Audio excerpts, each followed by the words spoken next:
Programme मध्य मुकाबले में खुशामदीद। मैं हूं रबिया एहसन, मेरे साथ मौजूद है आमिर मतीन और रऊफ क्लास्ट्रा। और आज के प्रोग्राम में जिन टॉपिक्स में हम बात कर रहे हैं उसमें सबसे पहले शहबाज शरीफ का वजीर आजम ऑफिस दाखिल होते ही बड़ा फैसला। सरकारी इदारों में छुट्टी एक दिन, दफ्तर 8 बजे खोलने का ऐलान। दौरे सऊदी अरब और चीन के लिए तैयारियां शुरू। ताहाल वजीर आजम शहबाज शरीफ की काबीना का ऐलान नहीं हो सका। क्या इत्तेहादियों को वजारतों पर मनाने में दुश्वारी का सामना है? इसके अलावा बात करेंगे पंजाब में ट्रांसफर पोस्टिंग के जरिए करोड़ों रुपए कमाने के इंकशाफात। किस किस ब्यूरोक्रेट ने कितनी रिश्वत दी और बदले में क्या कुछ कमाया? तफसीलात मद्दे मुकाबल में शेयर करेंगे। इसके अलावा बात करेंगे सोशल मीडिया पर फौज के खिलाफ मुनज़्ज़म मुहिम पर आर्मी चीफ का नोटिस। फॉर्मेशन कमांडर्स ने प्रोपेगेंडे का मकसद सोसाइटी और इदारे के दरमियान खलीज पैदा करना करार दे दिया। पाक फौज कोई समझौता किए बगैर रियासती इदारों के साथ हमेशा खड़ी रहेगी, ISPR ने वाजे कर दिया।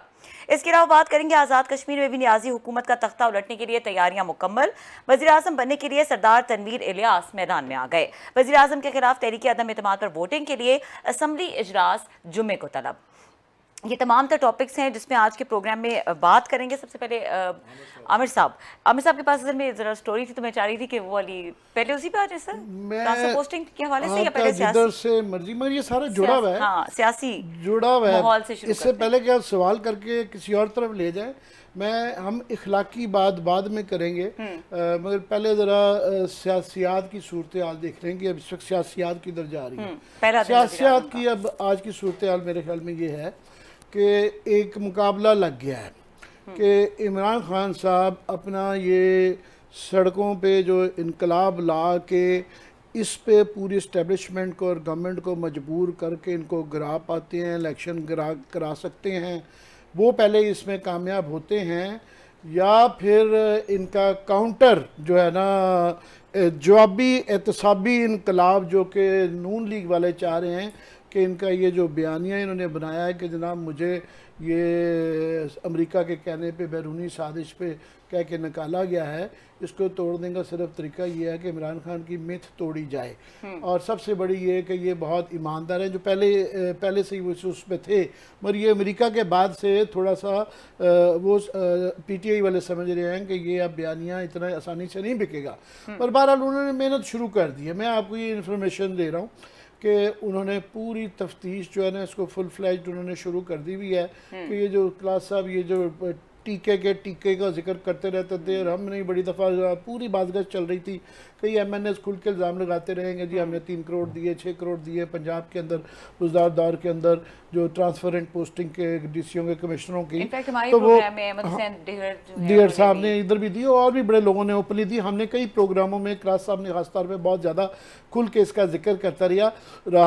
किया। तो अब उसकी तफ्तीश थोड़ी सी वो आगे बढ़ी है और उसके अंदर तकरीबन कोई 10 अफराद चीफ मिनिस्टर के दफ्तर में हैं टीके समेत, जो कि शामिल तफ्तीश हैं। अच्छा। और पूरा उन्होंने नेटवर्क, जिस तरह वो TTO का इनका आया था ना शहबाज शरीफ का, उन्होंने ये पूरी तफसीलात निकाल लिया है कि एक ज्वेलर साहब हैं, 2-3 और सरकारी अफसरान हैं जो कि गो बिटवीन थे, और कुछ बीच में से वादा गवाह भी बन गए हैं, प्रूवर भी बन गए हैं बताने के लिए। अच्छा। कि हाँ जी मैं फ़लाने बंदे से पैसे लेता था और मैं फ़लाने बंदे को देखता हूँ। अब इसमें सिर्फ रिश्वत लेने वाले नहीं हैं, रिश्वत देने वाले भी हैं, क्योंकि जिसने 3 करोड़ 5 करोड़ 10 करोड़ रुपए से कोई यहाँ जो DC लगते रहे हैं, कमिश्नर लगते रहे हैं, जो बहुत ज़्यादा ल्यूक्रेटिव पोस्टें हैं, जिस तरह के डेवलपमेंट अथॉरिटीज़ होती हैं, LDA RDA, उसके बाद जो है कोऑपरेटिव्स, उसके बाद लोकल गवर्नमेंट जिनके पास फंड्स होते हैं, तो वो जो आगे 5 करोड़ रुपए की जो पोस्टिंग लेता है तो आगे वो भी तो फिर 10-20 करोड़ रुपया कमाता है ना, वो फिर chain goals all the way down, नीचे तक निज़ाम इस तरीके से तबाह होता है। तो ये उन्होंने पूरी उसकी जो ट्रेल है ना वो निकाल ली है, और उसके अंदर जो बड़े डिस्ट्रिक्ट जो बड़े जहाँ पे बड़ी ब्लेटेंटली हुई हैं ये वाली चीज़ें, उसके अंदर आप समझ लें कि ये DG खान ज़ाहिर है वो तो अपना उनका ज़िला था, उसके बाद उकाड़ा, कसूर, गुजरांवाला, शेखुपुरा, मुजफ्फरगढ़, बक्कर, सरगोदा, पाकपतन और रावलपिंडी में फॉर एग्जांपल 2 कमिश्नर जो है ना वो पैसे दे के लगे, और ये जो रिंग रोड का सारे मामलात के जो चल रहे थे इतनी हाई फ्लाई, जब पैसे लेके लगाएंगे तो वो उन्होंने भी तो पैसे बनाने हैं ना। इस तरह ही क्लोज जो अफसरान थे वहाँ पे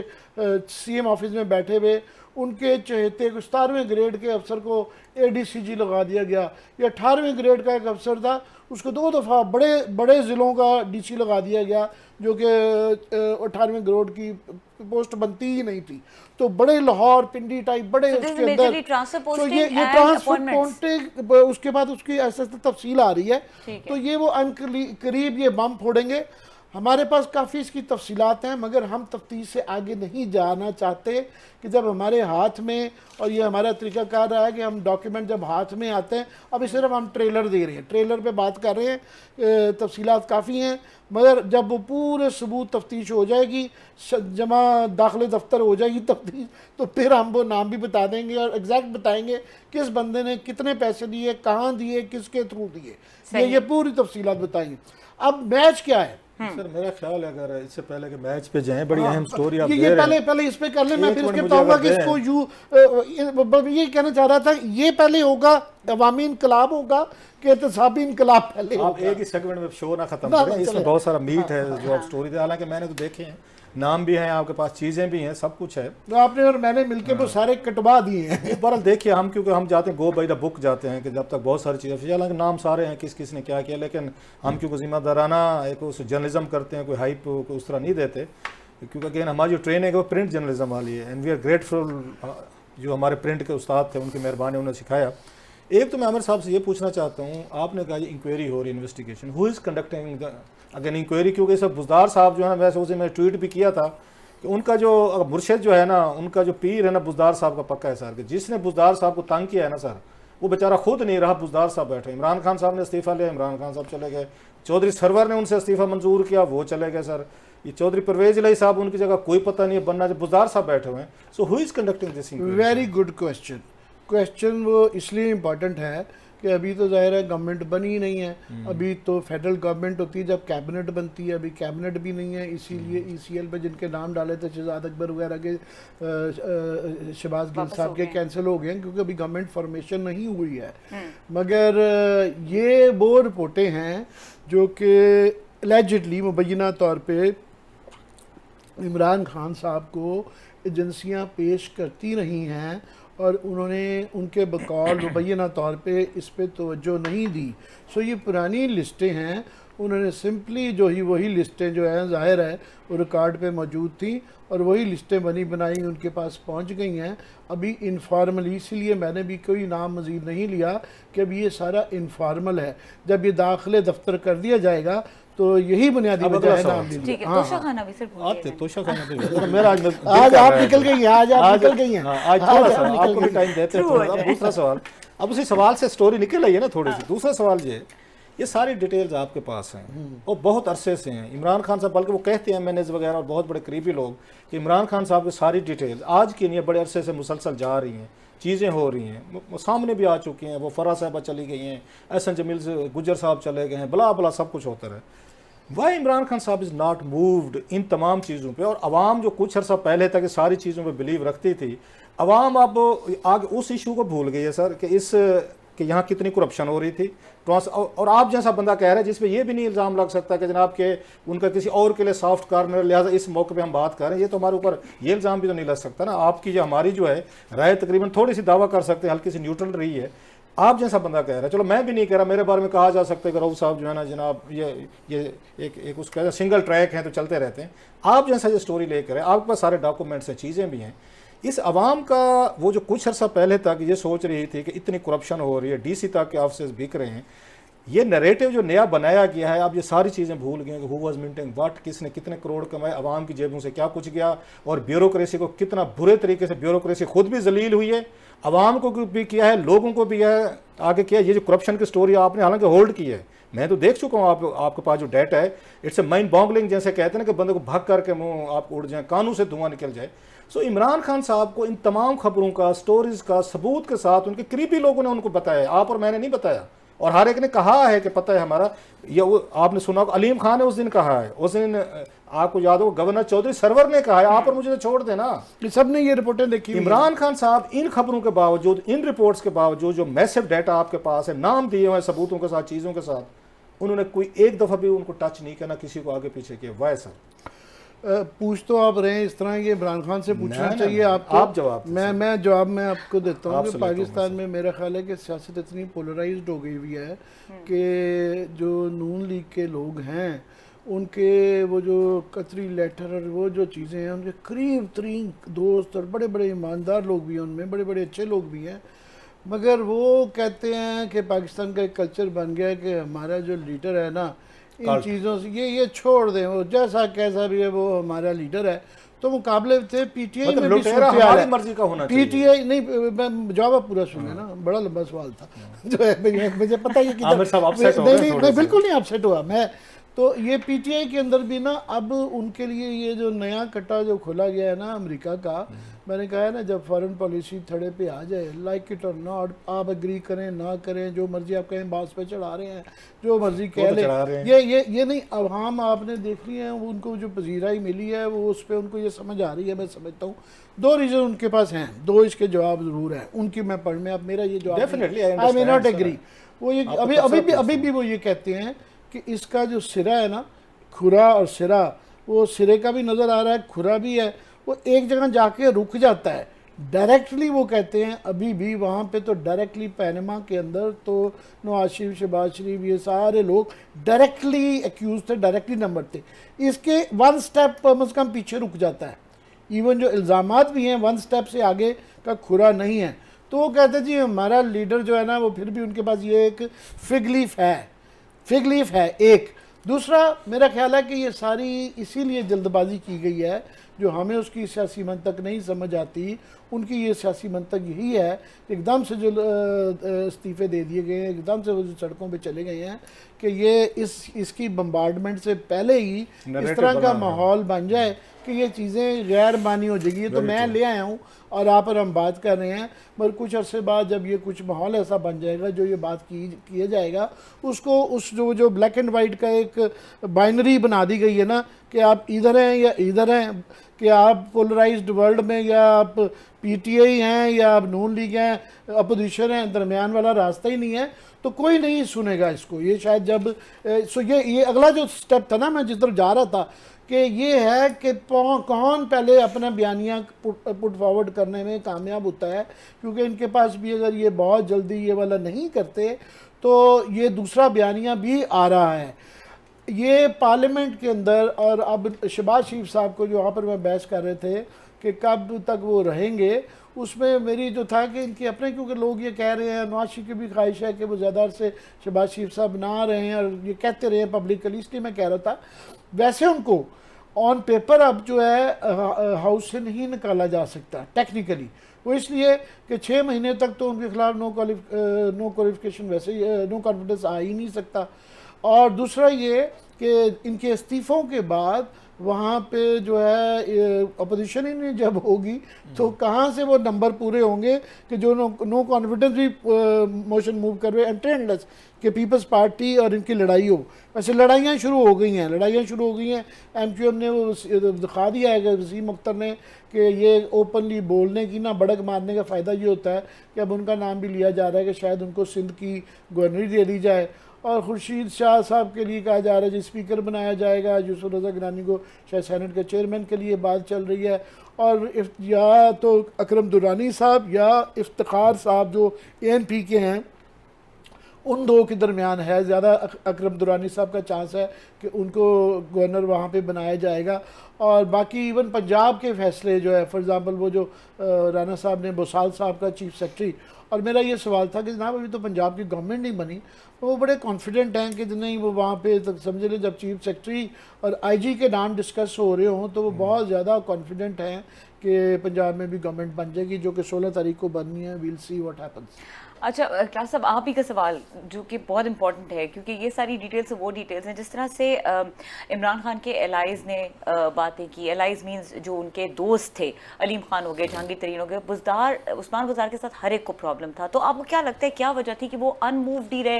was he so blindly in favour of Usman Buzdar, या क्या फैक्टर था?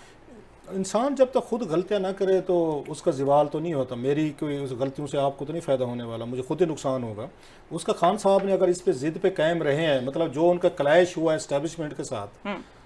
और ये सारा मेरा ख्याल है उनका जो हाउस ऑफ कार्ड्स सा कोलैप्स हुआ है, इसमें खान साहब की 2-3 बड़ी मेजर चीज़ें हैं जिस पे उन्होंने कंप्रोमाइज़ नहीं किया, या उनका ख्याल था कि मुझे राइट है, मैं टीम में आगे सेलेक्ट करूँगा। 2 चीज़ें जो मुझे समझ आती हैं, डे 1 से उनको जो प्रॉब्लम हुआ वो हुआ तो उस्मान बुज़दार साहब से हुआ था,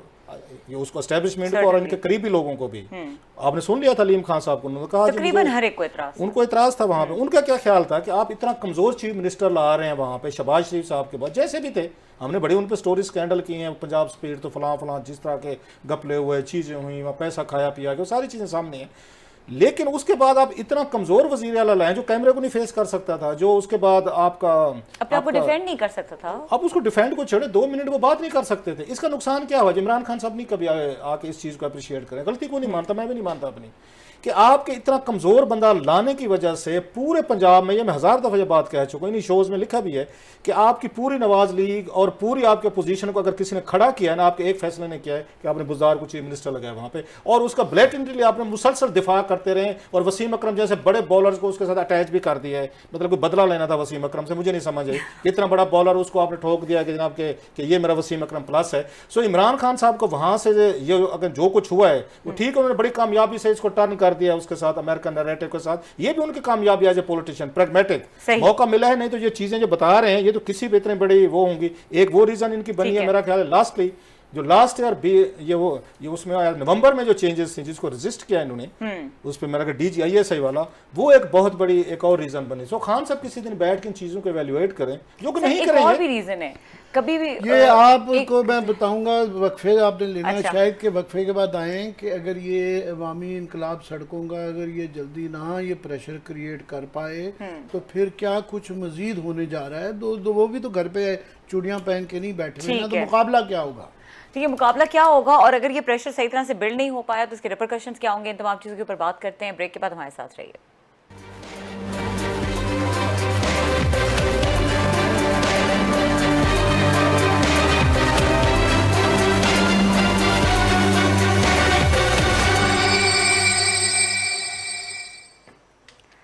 वेलकम बैक। आमिर साहब, मुकाबले की बात कर रहे थे आप। जी, मैं ये कह रहा था कि ये इमरान खान ने जो इतना बड़ा गैम्बल है, और गैम्बल के पीछे मैं बता रहा हूँ कि जो वजह बहुत ज़्यादा उस पर के बजाय इसके ऊपर काउंटर अटैक आए, बाद में जो जाना है सड़कों के ऊपर और ये लड़ाई के लिए, तो पहले ही उनके पास, उन्हें मैं समझता हूँ एक लिहाज से देखा जाए तो अपने मुनासिब कार्ड्स खेले हैं उसको काउंटर करने के लिए। मगर अगर ये उनका ये अवामी इनकलाब सड़कों पे इतना ज़्यादा एक समंदर ना बन गया कि जिससे कि घुटनों पे ना आ जाए इस्टेब्लिशमेंट और सिस्टम, और वो कहें जनाब तरले करके, जो उनका ख्याल है कि जनाब इमरान खान साहब इलेक्शन करवा रहे हैं, आप बस जाने दे, गुस्सा जाने दे भाई जान, जो है ना थोड़ी को हाथ लगाया जाता ना। तो अगर ये ना हुआ तो वो जो काउंटर इनके जो लेके बैठे हुए हैं स्ट्रेटजी, वो मैंने कहा ना, उनके यहाँ मैकेनिक बहुत ज़्यादा बड़े हैं। वो 40 साल के खिलाड़ी हैं, मैकेनिक हैं, उनको 4-5 माह भी मिल गए ना, 4-5 माह में वो इस तरह के इंतजाम कर जाएंगे कि आइंदा अगर आ गए पावर में कभी तो 10 साल तक उससे जान नहीं छुड़ा पाएंगे। फॉर एग्ज़ाम्पल इस वक्त जो है प्राइम मिनिस्टर हाउस में आपने देखा होगा कि वो विक्ट्री के निशान बनाती हुई मरियम बीबी जो गई थी, उन्होंने अपना दफ्तर वहाँ संभाल लिया, और नवाज शरीफ साहब is very much in power. वो वहाँ से बैठ के बता रहे हैं क्या होगा। शहबाज शरीफ साहब को वो जो इतनी लंबी तकरीरें कर रहे हैं ना, तो वो उनको ज़रा वही अपनी शोबाजी पे ही रखा हुआ है। जैसा कि उन्होंने आज कहा कि वो जी सरकारी कभी 5 छुट्टियाँ हो जाती, कभी 6 छुट्टियाँ। जब हमें ये 5 छुट्टियाँ की गई थी, उनका ही देखें ना, बाहर के ज़माने में वो आवर्स बढ़ा देते हैं, पेट्रोल का खर्चा बढ़ता है, आने जाने में देर लगती है, तो 2 छुट्टियों में वो पागल तो नहीं है सारी दुनिया जो उन्होंने 5 वीकडे का वीक रखा हुआ है, वही आवर्स बढ़ा दे। आज फिर दोबारा हमें समझाया गया कि नहीं, काम ज़्यादा होना चाहिए, 5 दिन नहीं 6 दिन काम होना चाहिए, और वो अपने रबड़ के बूट अब निकलने बाकी रह गए हैं, बाकी शुरू हो गया। हैट भी अभी भी हैट, अभी हैट आएगा, अभी मौसम बरसात आ रही है ना, आगे मौसम आने ज़रा। मगर वहाँ पे नवाज शरीफ साहब ही वहाँ पे उन्होंने दफ्तर चला रहे हैं, सब कुछ बन रहा है, उसकी इनको इतनी इजाज़त ज़रूर दी गई है कि इनका प्रिंसिपल सेक्रेटरी तोकीर शाह साहब वापस आ गए हैं। अब ये उनके 7-8 माह रह गए हैं। अब ये देखना है कि उनकी, क्योंकि जो बुनियादी उन पर पहले इल्ज़ाम था कि जो रिंग रोड का जो हमने स्कैंडल ब्रेक किया था, तो उसके अंदर बुनियादी एक था कि इनका जो गांव है वो उसके दरमियान में से वो सड़क रिंग रोड गुजर रही थी, और वो अलाउ किया जा रहा था कि उसको ओपन रखा जाए, कि उसकी एक 1.5 किलोमीटर की स्ट्रिप है जिसको ये कमर्शियल कर रहे थे कि वहाँ हाई राइज बने, तो वो एक कनाल 2-2 अरब रुपए का बिक सकता था। उन्होंने कहा नहीं जी, अगर तो अव्वल तो मास्टर प्लान है इस्लामाबाद का, CDA का, उसके मुताबिक ये सीधी आनी चाहिए सड़क, तो शायद उससे कट ऑफ, उससे बाईपास किया जाए, या अगर होगा भी तो ये क्लोज सड़क होगी, ये मोटरवे की तरह बंद होगी, ये खुली नहीं कर सकते आपके यहाँ पे इधर से क्रॉस करके लोग इधर जा रहे हैं और यहाँ पे साइड पे अब मार्केटें और मॉल्स बन रहे हैं, वो नहीं है। अब ये देखना है कि ये कौम की खिदमत करते हैं, गवर्नमेंट की करते हैं, शहबाज शरीफ की करते हैं, कि अपनी क्या खिदमत करते हैं, जो हमारी आंखें उधर भी होंगी। मगर उनके ऊपर जो है बताया जा रहा है कि गालबन हसन फवाद साहब को एडवाइज़र लाया जा रहा है इस्टेब्लिशमेंट का। जैसे अरबाब शहजाद थे, अरबाब शहजाद आज़म खान के अंदर ज़रा दब के रह गए थे। यहाँ पे हसन फवाद जो है ना, वो दब के तोकीर शाह से नहीं रहेंगे, क्योंकि वही स्ट्रेटजाइज करेंगे, वो डायरेक्टली ऑर्डर लेंगे नवाज शरीफ साहब से और मरियम बीबी से। तो अभी इन्होंने जो गलती बहुत बड़ी कर दी थी इमरान खान ने, कि 30 के बंदों की जो 22वें ग्रेड की वो थी, काफ़ी अच्छे से वो जो बोर्ड बैठ रहा था, तरक्कियाँ वो रुक गई थी। तो लिहाजा उनकी मर्जी के वो 30-40 बंदे एक नए लगा के जाएंगे, जिनके किसी के 4 साल रहते हैं, किसी के 5 साल रहते हैं, किसी के 6 साल रहते हैं, और वो सारे मंजूर नज़र होंगे, जो सारे पुराने जो है। और कुछ जो पिछले जो जिनके खिलाफ वो एक बनाई गई थी कि जी बुरे अफसरों को निकाला जाए, कुछ जायज़ निकाले जा रहे थे, कुछ नाजायज़ भी निकाले जा रहे थे, सो वो भी सारे रिवाइवल हो गए। तो उनकी लिस्टें सारी पुरानी, हसन फवाद आपको पता है आगे अपना 15th बैच था, अभी जो है बाकी तो इनके आज़म खान एंड कंपनी की शामत, इनकी भी लिस्टें बन गई हैं, जिनको जो है रगड़ा लगाया जाएगा, और आइंदा PTI के साथ बड़ी मुश्किल से ही कोई जा सकेगा, वो उनको एक सबक बनाया जाएगा, निशान इबरत बनाया जाएगा, और दोस्तों का एक पूरी जो है ना स्ट्रक्चर खड़ा करके जाएगा, एक हम ख्याल लोगों का, जुडिशरी में भी पॉसिबली, इधर भी नैब में भी, और जहाँ जहाँ भी हो सकता है एक फाउंडेशन ली की जाएगी, जो कि नेक्स्ट इलेक्शनों में उनको बहुत ज़्यादा काम आएगी। अच्छा क्लास साहब, एक और चीज़ कि जिस तरह से हम कह रहे हैं कि इनके करप्शन स्कैंडल्स जो हैं वो सामने आ रहे हैं, और ये एक तरह से काउंटर स्ट्रैटेजी है, अब कौन सी स्ट्रैटेजी ज़्यादा काम करती है, बट जो करप्शन केसेस माजी में होता रहा है, तो वो क्या वाकई इतना बड़ा थ्रेट है, या वो भी इसी तरह ही होता है कि एक हाइप होती है, कुछ अरसे के लिए प्रेशराइज किया जाता है, फिर इवेंचुअली वो कंक्लूड नहीं हो पाते, और you think that PMLN would be serious about it, या वो इससे कुछ फाइनली निकालेगी? इससे ज़्यादा जो प्रायोरिटीज़ है ना इनकी, 2-3 इनके पास हैं, मुझे लगता है ना, जो जल्दी मुझे लग रही है ना ज़्यादा, वो लग रही है मरियम नवाज साहिबा और नवाज शरीफ साहब की। जो मेरा ख्याल है क्राइसिस पैदा होगा, जो शहबाज शरीफ साहब के लिए बड़ी थ्रेट आएगी ना, वो कहते हैं ना एक उसमें इनसाइडर जॉब जो होते हैं, इनसाइडर जॉब इनकी फैमिली से आएगा, क्योंकि मियाँ साहब जो हैं, जो रात भी आमिर साहब से बात हो रही थी, मियाँ साहब जल्दी इलेक्शन चाहते हैं, और शहबाज शरीफ साहब और उनके अलाइज जल्दी इलेक्शन नहीं चाहते। मरियम साहिबा हूँ या मियाँ साहब वो अनकंफर्टेबल हैं, बल्कि ये रिपोर्ट्स भी आ रही हैं कि मियाँ साहब फौरी तौर पर वापस आना चाहते हैं, और ईद जो है ना वो सऊदी अरेबिया से, जैसे उनका हर साल होता था, प्राइम मिनिस्टर भी होते थे, तो आखिरी हफ्ता वो सऊदी अरेबिया में गुजारते थे, वहाँ पर रमज़ान का, तो वो अभी भी उनकी यही प्लानिंग अगर अब तक आ रही है जहन में कि उनको वहाँ से उधर सऊदी अरेबिया से ला के, तो इधर दूसरा ये है कि फौरी तौर पर, क्योंकि अब्सकॉन्डर हैं, अदालतें शायद ज़मानत आई डाउट के जब तक वो खुद पेश नहीं होंगे उनको नहीं देंगी, तो वो जहनी तौर पर यह भी तैयारी की जा रही है, जो खबर मेरे तक पहुँची है कि मियाँ साहब को कुछ दिन जेल में बैठना पड़े तो बिठा दिया जाएगा, खैर है कि बाद में मामला जमानतें करा ली जाएंगी। लेकिन जो मेन चीज़ है वो ये है कि ये चीज़ें इसके आके इमरान खान के नैरेटिव को स्ट्रांग करेंगी। स्ट्रॉन्ग करेंगी। बिल्कुल करेंगी। और ये ब्लंडर उसी तरीके, क्योंकि हर हुक्मरान मारता होता है जब पावर आती है ना। अभी खबरें आ रही थी कि उनके तो पासपोर्ट खत्म हो गए थे, इनके मियाँ साहबान के, पूरी फैमिली के। सो वो डिप्लोमेटिक पासपोर्ट की बातें आ रही है कि उनको जारी करें, वापस आने अगर उन्हें चीज़ें आनी है। आपने उनके केसेस सेटल करवाने हैं, नैब को यूज़ करना है। जैसे आसिफ अली जरदारी साहब के दौर में आपको याद होगा, नैब में बैठ के उनके जो करीबी लोग थे उन्होंने उनके आके सारे के सारे केसेस उन्होंने सेटल करवाए थे। उनकी जो सारी फाइलें गुम हो गई थी, अगर आपको याद पड़ता हो, वो सारी करके, और जरदारी साहब वो बरी हो गए। सेम पैटर्न ये फॉलो करेंगे। अब इनको एक चीज़ की जो सबसे बड़ा मेरा ख्याल है इनके लिए प्रॉब्लम बनने वाला है, अब इस पे शहबाज शरीफ साहब रेजिस्ट नहीं कर सकेंगे, मरियम को भी नहीं कर सकेंगे, नवाज शरीफ साहब को भी। उन्होंने अब अपनी मर्जी के इनसे करवाने हैं कान, जो इन्होंने काम करवाने हैं उनसे, अपने केसेस सेटल करवाने हैं, इन्होंने जमानतें करवानी है, इन्होंने अटॉर्नी जनरल के जरिए, इन्होंने कोर्ट के जरिए, नैब के जरिए, FIA के जरिए ये बरूद फराहम करेंगे इमरान खान साहब। इसलिए हम कहते हैं, जो बहुत सारे उनका फैन क्लब जो है वो इस पे नहीं मानता, कि इन चीजों को हाईलाइट करने के लिए, लड़ने के लिए आपको पार्लियामेंट में बैठना चाहिए था। ये चीजें जब आती वहां पे आप लड़ते, मीडिया रिपोर्ट करता, हम करते, पैरेलल इनको काउंटर करने की जरूरत थी अवाम में भी, और पार्लियामेंट के अंदर बैठ के भी ये चीजें रेजिस्ट की जा सकती। ब्रेक का वक्त हो रहा है क्लास साहब, हमने बात करनी है कश्मीर के हवाले से भी, इसके अलावा सोशल मीडिया पर फौज के खिलाफ जो मुनज़्ज़म एक मुहिम है उसके ऊपर क्या रिस्पॉन्स है ISPR का, उसके ऊपर भी बात करेंगे। आज एक अहम कॉन्फ्रेंस हुई, उस हवाले से बात करेंगे। ब्रेक के बाद हमारे साथ रहिए।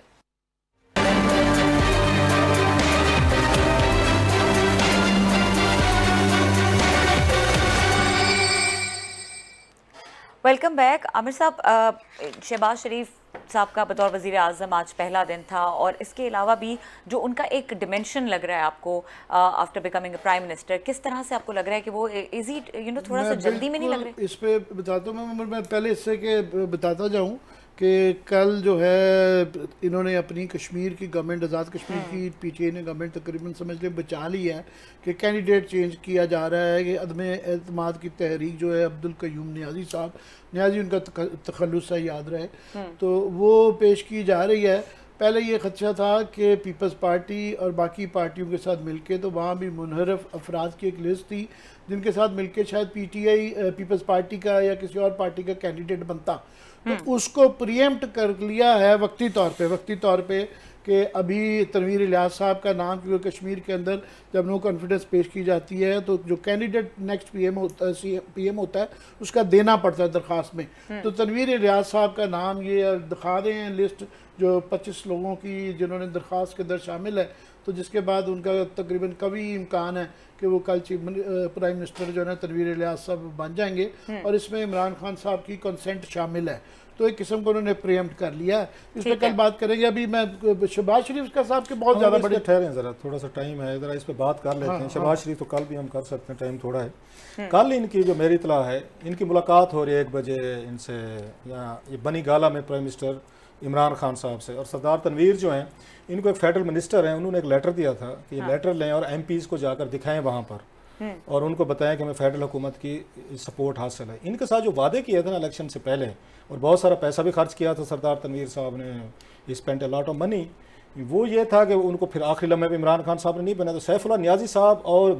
गंडापुर साहब जो है ना, ये इसको हैंडल कर रहे थे इन तमाम मामलात को। सो इनके साथ जो भी उनका लाइन दाइन था, मिलना जुलना था, सो सरदार तनवीर साहब इस बात पे हट थे कि जनाब के अब देख लें कि मैंने आपकी मर्ज़ी के मुताबिक बहुत सारे काम भी किए हैं, चीज़ें भी की हैं, तो आपने नियाज़ी साहब को बना दिया। सो वो भी एक सेंस ऑफ बेट्रेयल थी। अब उनको मौका मिला है यहाँ पे, जब इमरान खान साहब की स्कोर सेटल करें, कि हम वहाँ पे उनको दोबारा लेकर आएँ। और दूसरा ये है कि इनको पोटेंशियल, इनको वो चाहिए, थोड़े ATM भी चाहिए। जब से उसमें अलीम खान साहब चले गए हैं, फिर उसके बाद जहांगीर तरीन साहब चले गए हैं, दीगर चले गए, उनके पास पैसा भी है, और उनका तरीन साहब की तरह दिल भी बड़ा है, सुना है उनका, ये सरदार तनवीर का, वो खर्च करने की वो कैपेसिटी भी रखते हैं, वो MPs को भी खुश रख सकते हैं, अगेन जो वहाँ पे MLAs वगैरह हैं सारे। सो उनकी बाकायदा इमरान खान साहब ने 1 मिनट नहीं लगाया वहाँ पे हुकूमत चेंज करने में, जो नियाज़ी साहब आए थे, कि अब उन्हें थोड़ा सा तगड़े बंदे चाहिए, पैसे वाले बंदे चाहिए। जो आमिर भाई कह रहे हैं कि अगर हम पैसे वाला बंदा लॉन्च वहाँ पर नहीं करते तो पीपल्स पार्टी जो है ना वो शायद कुछ वहाँ पर मैनेज ना कर सके। सुल्तान तकरीबन उनके साथ मिल चुके हुए थे पीपल्स पार्टी के साथ, और उन्होंने खुद वो सदर है, अपने बेटे को शायद सीनियर मिनिस्टर टाइप का ओहदा देने जा और रहे सबसे बड़ी जो इस वक्त वो बेट्रेयल फील कर रहे हैं ना, जो मेरे सोर्सेज इस वक्त कोई इतला मैंने कुछ से पूछा था, वो इस वक्त आपके अब्दुल क़य्यूम नियाज़ी साहब हैं कि मेरे साथ यही सलूक किया जा रहा है कि मुझे बुला के कह दिया जाता है कि जनाब आप मुझे बुलाएं, चाय के कापे पिलाएं। ये कर्सी तो खैर हमने कभी बनी गाला में नहीं देखी, बड़े बड़े लोग एक सेकंड लगाया, तो उनके करीबी लोग ये कहते हैं कि वो इस बात पर बड़े अफसुर्दा हैं कि जनाब कि खुद ही आपने मुझे वज़ीर आज़म बनाया और अब बदलते हालात के साथ सैफुल्लाह नियाज़ी और यहाँ गंडापुर एंड कंपनी ने फिर उन सरदार तनवीर साहब के साथ मिल के सारा काम किया है। आप मुझे बुला लेते, चाय का कप पिलाते, कहते नियाज़ी साहब thank you very much with the changing situation and conditions, तो आपकी मेहरबानी, आप जरा जाएं, सरदार तनवीर साहब की हमें जरूरत है लॉन्ग टर्म के लिए, वही वाली बात, एक बड़ी एटीएम है, बड़ा पैसा है, तो ये मेरा ख्याल है कि अब ये बात खान साहब की, आई डोंट नो ये उनकी क्वालिटी कह लें कि बाज़ दफ़ा मामला टेबल पे भी हल हो सकते हैं। सो वो अगेन वो जो हैं इस वक्त वो नियाज़ी साहब जो हैं वो अनकम्फर्टेबल पोजीशन में है कि इस तरह को आमिर साहब नहीं कहता चाकू छुरी मारना पीछे से, तो उनके साथ भी यही कुछ किया गया है, चाकू छुरी मारी गई है कि पहले उनको खुद बना के 3 महीने के लिए बने, 6 महीने हुए हैं, वो बनाने के बाद सैफुल्लाह नियाज़ी और गंडापुर साहब ने सरदार तनवीर साहब की जो उनसे वादा किया था इलेक्शन से पहले उन्होंने पूरा कर दिया। इसलिए कहा जाता है सियासतदान जो अच्छा होता है ना, he can wait, some time आपको चीज़ों का वेट करना पड़ता है। और उसकी इंग्लिश की बड़ी खूबसूरत कोट है कि good things happen for those who wait, और सरदार तनवीर साहब ने वेट किया, माशाल्लाह उनके पास उनका पैसा भी है, क्लाउड भी है, और उनको बंदों का भी पता है कि कौन सा बंदा जो है ना कहाँ पे किस काम के लिए इस्तेमाल करना है। नियाज़ी साहब ने भी तो धोखा किया कि इसलिए लिया गया था कि उनका नाम नियाज़ी है, बाद में पता चला कि जी मेरा नाम तो फिर तो ठीक हुआ। टाइम बिल्कुल खत्म हो गया है, शार्प क्लोजिंग के लिए कहा जा रहा है। प्रोग्राम देखने की शुक्रिया, इजाजत दीजिए, अल्लाह हाफिज।